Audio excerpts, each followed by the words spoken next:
ನಮಸ್ಕಾರ ಸ್ನೇಹಿತರೆ, ಭಾರತ ಮತ್ತು ಪಾಕಿಸ್ತಾನದ ನಡುವೆ ನಡೆದಂತಹ ಯುದ್ಧಕ್ಕೆ ಈಗಾಗಲೇ ಕದನ ವಿರಾಮ ಘೋಷಣೆ ಆಗಿದೆ.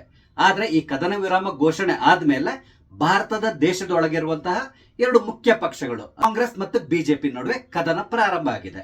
ಇದಕ್ಕೆ ಕಾರಣ ಏನು? ಈ ಕದನ ವಿರಾಮವನ್ನ ನೀವು ಯಾಕೆ ಘೋಷಣೆ ಮಾಡಿದ್ದೀರಿ ಅಂತಕೊಂಡು ಕಾಂಗ್ರೆಸ್ ಪ್ರಶ್ನೆ ಮಾಡ್ತಾ ಇದೆ. ಈ ಕದನ ಪ್ರಾರಂಭ ಆದಾಗ ಗಾಂಧಿ ಫೋಟೋವನ್ನ ಹಾಕಿ ಶಾಂತಿ ಮಂತ್ರವನ್ನ ಜಪಿಸಿದ್ರು. ಕದನ ವಿರಾಮ ಘೋಷಣೆ ಆದ್ಮೇಲೆ ಇಂದಿರಾ ಗಾಂಧಿಯ ಫೋಟೋವನ್ನ ಹಾಕೊಂಡು ಇಂದಿರಾ ಗಾಂಧಿ ತರ ಇವ್ರು ಹೋರಾಡಬೇಕಿತ್ತು, ಆದ್ರೆ ಮೋದಿ ಅವರು ಹೇಳಿ ಆದ್ರಿಂದಾಗಿ ಕದನ ವಿರಾಮವನ್ನ ಘೋಷಣೆ ಮಾಡಿ ಮನೆಯಲ್ಲಿ ಬಂದು ಕೂತ್ಕೊಂಡಿದ್ದಾರೆ ಅಂತಕೊಂಡು ಪ್ರಚಾರವನ್ನ ಪ್ರಾರಂಭ ಮಾಡಿದ್ರು. ಇದೆಲ್ಲದು ನಿಮ್ಗೆ ಗೊತ್ತಿರುವಂತಹ ವಿಷಯ. ಇದರ ಮುಂದುವರಿದ ಭಾಗವಾಗಿ ಈಗ ಬಿಜೆಪಿಯವರು ಒಂದು ತಿರಂಗ ಯಾತ್ರೆ ಅಂತಕೊಂಡು ಮಾಡ್ತಾ ಇದ್ದಾರೆ. ಅಂದ್ರೆ ಸೈನಿಕರಿಗೆ ನಾವು ನಿಮ್ ಜೊತೆಗೆ ಇದ್ದೇವೆ ಅಂತೇಳಿ ತೋರಿಸ್ಲಿಕ್ಕಾಗಿ ಈ ತಿರಂಗ ಯಾತ್ರೆ ನಡೀತಾ ಇದೆ. ಈ ತಿರಂಗ ಯಾತ್ರೆ ಸಂಬಂಧಪಟ್ಟಂತೆ ಕೆಲವರು ವಿರೋಧವನ್ನೇ ವ್ಯಕ್ತಪಡಿಸ್ತಾ ಇದ್ದಾರೆ. ಅದರಲ್ಲೂ ಮುಖ್ಯವಾಗಿ ನಮ್ಮ ರಾಜ್ಯದ ಓರ್ವ ಮಂತ್ರಿ ಈ ತಿರಂಗ ಯಾತ್ರೆ ಬಗ್ಗೆ ಮಾತಾಡಿದ್ದಾರೆ. ಅವ್ರು ಏನ್ ಮಾತಾಡಿದ್ದಾರೆ, ಯಾಕೆ ಆ ರೀತಿ ಮಾತಾಡಿದ್ದಾರೆ, ಇವರ ಸ್ವಭಾವ ಏನು, ಇದೆಲ್ಲದೂ ನಾನು ನಿಮ್ ಜೊತೆ ಶೇರ್ ಮಾಡ್ಕೊತಾ ಇದ್ದೇನೆ. ಸ್ನೇಹಿತರೆ, ನಿಮ್ಮೆಲ್ಲರೂ ಕಾಫಿ ಐತೆ ಯೂಟ್ಯೂಬ್ ಚಾನಲ್ಗೆ ಸ್ವಾಗತಿಸ್ತಾ ಇದ್ದೇನೆ. ಸ್ನೇಹಿತರೆ, ಬಿಜೆಪಿಯವರು ತಿರಂಗ ಯಾತ್ರೆಯನ್ನ ನಡೆಸ್ತಾ ಇದ್ದಾರೆ. ಈ ತಿರಂಗ ಯಾತ್ರೆಯನ್ನ ಅವ್ರು ನಡೆಸುವಾಗ ಕೂಡ ಹೇಳಿದ್ರು, ಇದು ನಮ್ಮ ಪಕ್ಷದ ವತಿಯಿಂದ ನಡೀತಾ ಇರಬಹುದು, ಆದ್ರೆ ಇಲ್ಲಿ ಯಾವುದೇ ರೀತಿಯಾದಂತಹ ಪಕ್ಷ ಇಲ್ಲ, ಪಕ್ಷಾತೀತವಾಗಿ ಎಲ್ಲರೂ ದಯವಿಟ್ಟು ಇದರಲ್ಲಿ ಭಾಗವಹಿಸಿ ಅಂತಕೊಂಡು ಅವ್ರು ಹೇಳ್ಕೊಂಡು ಹೋದ್ರು. ಆದ್ರೆ ಎಲ್ರಿಗೂ ಗೊತ್ತಿದೆ ಇದು ಬಿಜೆಪಿ ಅವ್ರು ನಡೆಸ್ತಾ ಇರೋದ್ರಿಂದ ಈ ಬಿಜೆಪಿ ಪಕ್ಷಕ್ಕೆ ಸಂಬಂಧಿಸಿದಂತಹ ತಿರಂಗ ಯಾತ್ರೆ ಇದೆ ಅಂತಕೊಂಡು ಈಗ ಸಾಮಾನ್ಯವಾಗಿ ಕಾಂಗ್ರೆಸ್ನವ್ರು ಯಾರು ಆ ಕಡೆ ಹೋಗಲ್ಲ. ಇದೆಲ್ಲರಿಗೂ ಗೊತ್ತಿರುವಂತಹ ವಿಷಯ.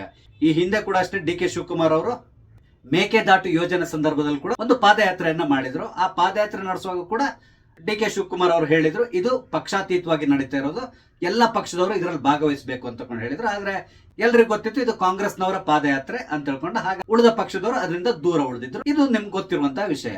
ಅದೇ ರೀತಿಯಲ್ಲಿ ಇಲ್ಲೂ ಕೂಡ ನಡೆದಿದೆ.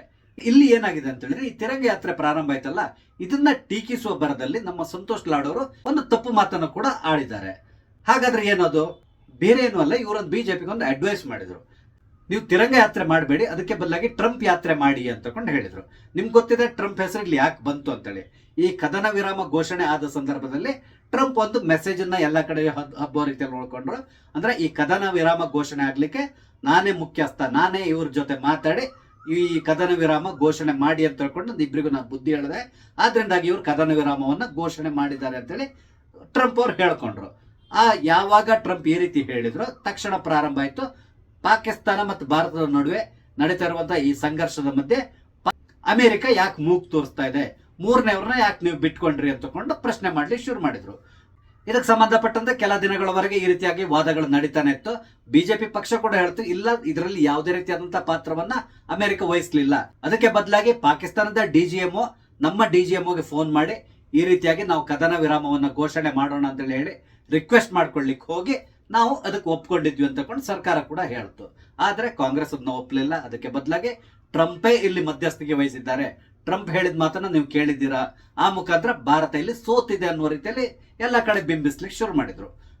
ಕೊನೆಗೂ ಟ್ರಂಪ್ ಮೊನ್ನೆ ಇದಕ್ಕೆ ಸಂಬಂಧಪಟ್ಟಂತೆ ಕ್ಲಾರಿಫಿಕೇಶನ್ ಕೊಟ್ಟರು, ಇಲ್ಲ ನಾನು ಇದರಲ್ಲಿ ಯಾವುದೇ ರೀತಿಯಾದಂತಹ ಪಾತ್ರ ವಹಿಸಲಿಲ್ಲ, ನಾನು ಮಧ್ಯಸ್ಥಿಕೆ ವಹಿಸಲಿಲ್ಲ ಅಂತಕೊಂಡು ಕ್ಲಾರಿಫಿಕೇಶನ್ ಕೂಡ ಕೊಟ್ಟರು. ಆದ್ರೆ ಅದನ್ನ ಇವ್ರು ಯಾರು ಕೇಳಲಿಕ್ಕೆ ಹೋಗಲ್ಲ. ಅದಕ್ಕೆ ಬದಲಾಗಿ ಆತ ಪ್ರಾರಂಭದಲ್ಲಿ ಏನ್ ಹೇಳಿದ ಅದನ್ನೇ ಇವರು ಮುಂದುವರ್ಸ್ಕೊಂಡು ಹೋಗ್ತಾರೆ. ಅಂದ್ರೆ ಅದೇ ಸತ್ಯ, ಇದು ಸುಳ್ಳು ಅಂತ ಹೇಳ್ಕೊಂಡು ಇವ್ರು ಹೇಳ್ಕೊಂಡು ಹೋಗ್ತಾ ಇದ್ದಾರೆ. ಅದೇ ರೀತಿಯಲ್ಲಿ ಇಲ್ಲಿ ಸಂತೋಷ್ ಲಾಡ್ ಅವರು ಈ ರೀತಿಯಾಗಿ ಮಾತಾಡಿದ್ದಾರೆ. ಇನ್ನೊಂದು ಸಂತೋಷ್ ಲಾಡ್ ಅವ್ರ ಬಗ್ಗೆ ಮಾತಾಡ್ಬೇಕು ಅಂತ ಹೇಳಿದ್ರೆ, ಇತ್ತೀಚಿನ ದಿನಗಳಲ್ಲಿ ನಾನು ನೋಡ್ತಾ ಇದ್ದೇನೆ ಸಂತೋಷ್ ಲಾಡ್ ಅವರು ಸ್ವಲ್ಪ ಏನೋ ಒಂದು ಲಿಮಿಟ್ ಅನ್ನ ಮೀರಿ ಮಾತಾಡ್ತಾ ಇರ್ತಾರೆ ಕೆಲವೊಮ್ಮೆ ಅನಿಸ್ತಾ ಇದೆ. ಒಂದು ಅವ್ರು ಮಾತಾಡುವಂತ ರೀತಿ ಯಾವಾಗ್ಲೂ ಕೂಡ ಅಷ್ಟೇ, ಪತ್ರಕರ್ತರು ಏನಾದ್ರೂ ಇವ್ರನ್ನ ಪ್ರಶ್ನೆ ಕೇಳಿದ್ರೆ ಅವ್ರಿಗೆ ಒಂದ್ ರೀತಿಯಾಗಿ ಹೊಡೆಯುವ ರೀತಿಯಲ್ಲಿ ಅವ್ರು ಮಾತಾಡ್ತಾರೆ. ಅಂದ್ರೆ ಅವ್ರ ಮಾತಾಡುವಂತ ರೀತಿ, ಅವರ ಹಾವಭಾವ ಎಲ್ಲ ನೋಡಿದ್ರೆ ಹಾಗನ್ಸ್ತದೆ. ಅದೇ ರೀತಿಯಲ್ಲಿ ಮೊನ್ನೆ ಒಂದು ಪತ್ರಿಕಾಗೋಷ್ಠಿಯಲ್ಲಿ ಅವ್ರು ಮಾತಾಡಿರುವಂತಹ ರೀತಿಯನ್ನು ಕೂಡ ನಾನು ನೋಡಿದೆ. ಅಲ್ಲಿ ಯಾರೋ ಒಬ್ಬ ಪತ್ರಕರ್ತ ಈ ಯುದ್ಧಕ್ಕೆ ಸಂಬಂಧಪಟ್ಟಂತೆ ಏನೋ ಒಂದು ಪ್ರಶ್ನೆಯನ್ನ ಮಾಡ್ತಾ ಇದ್ರು. ಆ ಸಂದರ್ಭದಲ್ಲಿ ಅದಂದ್ರೆ ಇವರಿಗೆ ಒಂದು ಸ್ವಲ್ಪ ಇರಿಟೇಟ್ ಆಗುವ ರೀತಿಯಲ್ಲಿ ಅವ್ರು ಪ್ರಶ್ನೆಯನ್ನ ಮಾಡಿದ್ರು. ಆಗ ಸಂತೋಷ್ ಲಾಡ್ ಅವರು ಬಹಳಷ್ಟು ಸಿಟ್ಟಿಗೆದ್ಬಿಟ್ರು. ಎಲ್ಲರಿಗೆಲ್ಲ ಮುಖ್ಯವಾಗಿ ಯಾರೇ ಆಗ್ಲಿ, ಯಾವುದೇ ಲೀಡರ್ ಆಗಿರಲಿ, ಆತನಿಗೆ ಬೇರೆ ಯಾರಾದ್ರೂ ಹೇಳುವ ಮಾತನ್ನ ಕೇಳುವಂತ ಪೇಷನ್ಸ್ ಇರ್ಬೇಕು. ಯಾವಾಗ್ಲೂ ಹೇಳ್ತಾರೆ ಬಿ ಎ ಗುಡ್ ಲಿಸನರ್ ಅಂತಕೊಂಡು, ಯಾರಾದ್ರೂ ಹೇಳೋದನ್ನ ತಾಳ್ಮೆಯಿಂದ ಕೇಳಿಸ್ಕೋಬೇಕು ಅಂತಕೊಂಡು ಹೇಳ್ತಾರೆ. ಆದ್ರೆ ಈ ಸಂತೋಷ್ ಲಾಡಿಗೆ ಅಷ್ಟೊಂದು ತಾಳ್ಮೆ ಇಲ್ವೇ ಇಲ್ಲ ಅಂತ ಹೇಳ್ಬಹುದು. ಅಲ್ಲಿ ಆ ಪತ್ರಕರ್ತ ಇವ್ರನ್ನೇನೋ ಪ್ರಶ್ನೆ ಕೇಳ್ತಾ ಇದ್ರೆ ಇವರು ಅವರ ಪ್ರಶ್ನೆಯನ್ನು ಸಂಪೂರ್ಣವಾಗಿ ಕೇಳುವಂತಹ ವ್ಯವಧಾನವೇ ಇವ್ರಿಗಿರ್ಲಿಲ್ಲ. ಅದಕ್ಕೆ ಬದಲಾಗಿ ಅವರ ಈ ಪ್ರಶ್ನೆಯನ್ನು ತುಂಡರಿಸ್ಲಿಕ್ಕೆ ಪ್ರಯತ್ನಿಸ್ತಾ ಇದ್ರು. ಕೊನೆಗೆ ಎಷ್ಟು ಪೇಷನ್ಸ್ ಕಳ್ಕೊಂಡು ಮಾತಾಡಿದ್ರು ಅಂತ ಹೇಳಿದ್ರೆ, ಆ ಪತ್ರಕರ್ತನಿಗೆ ನೇರವಾಗಿ ಹೇಳ್ಬಿಟ್ರು, ನೀನೊಬ್ಬ RSS ಏಜೆಂಟ್, ನೀನು ಬಿಜೆಪಿ ಅವನು, ಈ ರೀತಿಯಾಗಿ ಆತನನ್ನ ನಿಂದಿಸ್ಲಿಕ್ಕೆ ಶುರು ಮಾಡಿದ್ರು. ಇಲ್ಲಿ ನೀವು ಒಂದು ಅರ್ಥ ಮಾಡ್ಕೋಬೇಕು, ಇವರಿಗೆ ಏನಾದ್ರೂ ಇರಿಟೇಟ್ ಆಗುವಂತ ಪ್ರಶ್ನೆಯನ್ನ ಕೇಳಿದ ತಕ್ಷಣ ಆತ ಬಿಜೆಪಿ ಏಜೆಂಟ್ ಆಗ್ತಾನೆ ಅಥವಾ ಆತ RSS ನವನಾಗ್ತಾನೆ, ಇಲ್ಲಾಂದ್ರೆ ಆತ ಯಾವುದೋ ಒಂದು ಹಿಂದೂ ಸಂಘಟನೆಗೆ ಸೇರಿದವನು ಅಂತ ತಗೊಂಡು ಇವ್ರು ಹೇಳಲಿಕ್ಕೆ ಶುರು ಮಾಡ್ತಾರೆ. ಅಂದ್ರೆ ಇಲ್ಲಿ ಸಂತೋಷ್ ಲಾಡ್ ಅವರು ಯಾವ ರೀತಿಯಾದಂತಹ ಪ್ರಶ್ನೆಯನ್ನ ಎಕ್ಸ್ಪೆಕ್ಟ್ ಮಾಡ್ತಾ ಇದ್ರು? ಹಾಗಾದ್ರೆ ಇವ್ರಿಗೆ ಸುಲಭ ಆಗಿರ್ಬೇಕು, ಇವರ ಪಕ್ಷದವ್ರನ್ನ ಹಾಡಿ ಹೊಗಳುವಂತ ಪ್ರಶ್ನೆಗಳನ್ನ ಅವ್ರು ಕೇಳಬೇಕು, ಇದನ್ನ ಮಾತ್ರ ಇವ್ರು ಎಕ್ಸ್ಪೆಕ್ಟ್ ಮಾಡ್ತಾ ಇರ್ತಾರೆ. ಹಾಗಾದ್ರೆ ಎಲ್ಲಾ ರೀತಿಯಾದಂತಹ ಪ್ರಶ್ನೆಗಳನ್ನ ಕೇಳಿ ಅದಕ್ಕೆ ಸರಿಯಾದ ಉತ್ತರವನ್ನು ಕೊಡುವಂತಹ ವ್ಯವಧಾನವನ್ನ ಬೆಳೆಸ್ಕೋಬೇಕು. ಆದ್ರೆ ಮೋಸ್ಟ್ಲಿ ಸಂತೋಷ್ ಲಾಡ್ ಅವರಿಗೆ ಆ ಅಭ್ಯಾಸ ಇಲ್ಲ ಅನಿಸ್ತದೆ. ಹಾಗೇನೆ ಇನ್ನೂ ಒಂದು ಮಾತನ್ನು ಅವ್ರು ಹೇಳಿದ್ರು, IMF ನವರು ಈಗ ಪಾಕಿಸ್ತಾನಕ್ಕೆ ಸಾಲ ಕೊಡ್ತಾ ಇದಾರಲ್ಲ, ಅದಕ್ಕೆ ಸಂಬಂಧಪಟ್ಟಂತೆ ಕೂಡ ಒಂದು ಮಾತನ್ನು ಅವ್ರು ಹೇಳಿದ್ರು.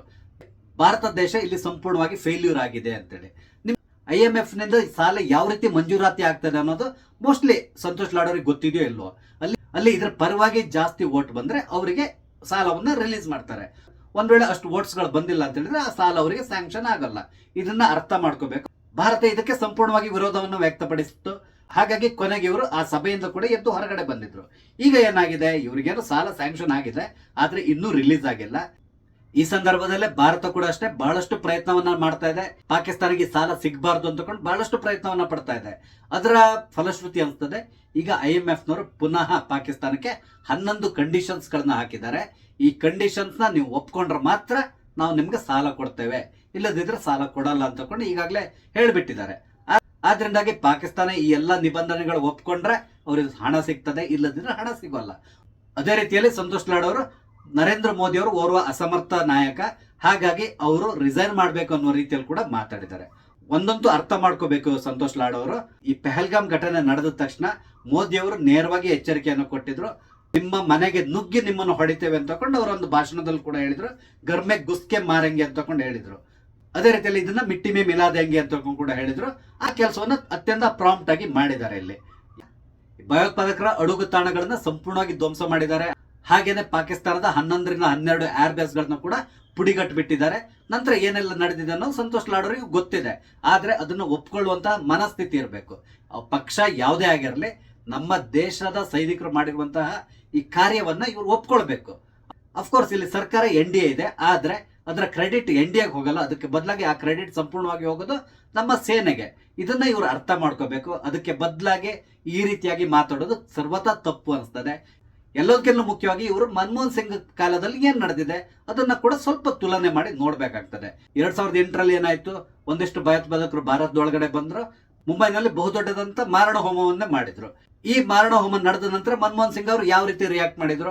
ಏನು ಮಾಡಿಲ್ಲ, ಮುಂಬೈಗೆ ಬಂದ್ರು, ಹೋದ್ರಷ್ಟೇ. ಅದು ಬಿಟ್ಟರೆ ಬೇರೇನು ಮಾಡ್ಲಿಕ್ಕೆ ಹೋಗ್ಲಿಲ್ಲ. ಅವರು ಸೈನ್ಯ ತಯಾರಿತ್ತು, ಆದ್ರೆ ಸೈನ್ಯವನ್ನು ಕೂಡ ಇವರು ತಡೆದ್ರು. ಇದನ್ನು ಕೂಡ ಸಂತೋಷ್ ಲಾಡ್ ಅವರು ಅರ್ಥ ಮಾಡ್ಕೋಬೇಕಾಗ್ತದೆ.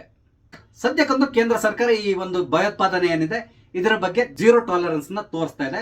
ಅದೇ ಮನಮೋಹನ್ ಸಿಂಗ್ ಸರ್ಕಾರ ಇದ್ದಾಗ ಯಾಸಿನ್ ಮಲಿಕ್ ಈತನನ್ನ ತನ್ನ ಆಫೀಸಿಗೆ ಕರೆಸಿ ಆತನಿಗೆ ಉಪಚಾರ ಮಾಡಿ ಕಳಿಸಿಕೊಟ್ಟಿದ್ರು ಇದೇ ಮನಮೋಹನ್ ಸಿಂಗ್ ಅವರು. ಹೇಳ್ಬೋದು ನಾವು ಶಾಂತಿಗಾಗಿ ಈ ರೀತಿಯಾದಂತಹ ಪ್ರಯತ್ನವನ್ನ ಮಾಡಿದ್ದೇವೆ ಅಂತೇಳಿ. ಆದ್ರೆ ಈ ಯಾಸಿನ್ ಮಲಿಕ್ ಯಾರು? ಕಾಶ್ಮೀರದಲ್ಲಿ ನಮ್ಮ 4 ವಾಯು ಸೇನಾಧಿಕಾರಿಗಳನ್ನ ಈತನೇ ನೇರವಾಗಿ ಕೊಂದಿದ್ದಾನೆ. ಅದೇ ರೀತಿಯಲ್ಲಿ ಭಯೋತ್ಪಾದಕರ ವಿರುದ್ಧವಾಗಿ ಜಡ್ಜ್ಮೆಂಟ್ ಕೊಟ್ಟಂತಹ ನ್ಯಾಯಾಧೀಶರನ್ನ ಕೂಡ ಕೊಂದಂತಹ ವ್ಯಕ್ತಿ ಈ ಯಾಸಿನ್ ಮಲಿಕ್. ಇಂಥ ಯಾಸಿನ್ ಮಲಿಕ್ ಅನ್ನ ಮನಮೋಹನ್ ಸಿಂಗ್ ಅವರು ತಮ್ಮ ಆಫೀಸಿಗೆ ಕರೆಸಿ ಆತನಿಗೆ ರೆಡ್ ಕಾರ್ಪೆಟ್ ಹಾಕಿ ಒಳಗಡೆ ಕರ್ಕೊಂಡು ಕೂರಿಸಿ ಟೀ ಕಾಫಿ ಕುಡಿಸಿ ಕಳಿಸ್ಕೊಟ್ಟಂತಹ ಪ್ರಧಾನಿ.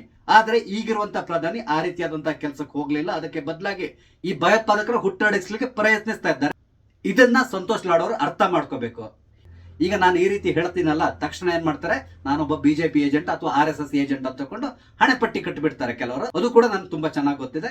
ಆದ್ರೆ ವಾಸ್ತವ ವಿಷಯ ಏನು ಎಲ್ರಿಗೂ ಗೊತ್ತಿದೆ, ಅವ್ರಿಗೆ ಖಂಡಿತವಾಗಿ ಅರ್ಥ ಆಗ್ತದೆ ಅಂತ ತಿಳ್ಕೊತೇನೆ. ನಾನಿಲ್ಲಿ ಕಾಂಗ್ರೆಸ್ನವನಾಗಿಯೂ ಮಾತಾಡ್ತಾ ಇಲ್ಲ, ಅದೇ ರೀತಿಯಲ್ಲಿ BJPಯವನಾಗಿಯೂ ಮಾತಾಡ್ತಾ ಇಲ್ಲ. ಕೇವಲ ಈ ದೇಶದ ಪ್ರಜೆಯಾಗಿ, ಅದೇ ರೀತಿಯಲ್ಲಿ ಈ ದೇಶದ ಬಗ್ಗೆ ಅತ್ಯಂತ ಅಭಿಮಾನವನ್ನು ಇಟ್ಕೊಂಡಿರುವಂತಹ ಓರ್ವ ವ್ಯಕ್ತಿಯಾಗಿ ನಾನು ಈ ಮಾತನ್ನ ಹೇಳ್ತಾ ಇದ್ದೇನೆ. ದಯವಿಟ್ಟು ಸಂತೋಷ್ ಲಾಡ್ ಅವರು ಮುಂದೆ ಈ ರೀತಿಯಾಗಿ ಮಾತಾಡುವಾಗ ಸ್ವಲ್ಪ ಯೋಚನೆ ಮಾಡಬೇಕು. ಎಲ್ಲದಕ್ಕಿಂತ ಮುಖ್ಯವಾಗಿ ಎಲ್ಲರ ಕೈಲಿ ಈಗ ಮೊಬೈಲ್ ಇರ್ತದೆ. ಸಾಮಾನ್ಯವಾಗಿ ಎಲ್ಲಾ ವಿಷಯಗಳನ್ನ ಅವ್ರು ಸರ್ಚ್ ಮಾಡ್ತಾ ಇರ್ತಾರೆ, ತಿಳ್ಕೊಂಡಿರ್ತಾರೆ. ಅದನ್ನ ಅರ್ಥ ಮಾಡ್ಕೊಂಡು ಸಂತೋಷ್ ಲಾಡ್ ಅವರು ಮಾತಾಡೋದು ತುಂಬಾ ಒಳ್ಳೇದು ಅನಿಸ್ತದೆ. ಸ್ನೇಹಿತರೆ, ನನ್ನ ಈ ಅನಿಸಿಕೆಗಳ ಬಗ್ಗೆ ನಿಮ್ಮ ಅಭಿಪ್ರಾಯವನ್ನು ದಯವಿಟ್ಟು ಕಮೆಂಟ್ ಮುಖಾಂತರ ತಿಳಿಸಿ. ಅದೇ ರೀತಿಯಲ್ಲಿ ದಯವಿಟ್ಟು ನನ್ನ ಚಾನಲ್ ಸಬ್ಸ್ಕ್ರೈಬ್ ಮಾಡಿ ನಂಗೆ ಸಪೋರ್ಟ್ ಮಾಡಿ. ನಮಸ್ತೆ, ಜೈ ಹಿಂದ್.